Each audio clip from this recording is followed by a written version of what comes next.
Bismillahirrahmanirrahim.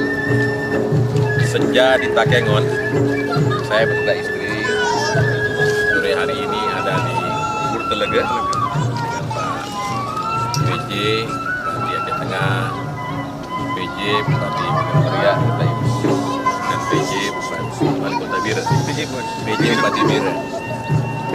Alhamdulillah hari ini kami menyaksikan keindahan Aceh Tengah dan Bener Meriah, dan senja ini khususnya adalah di Takengon.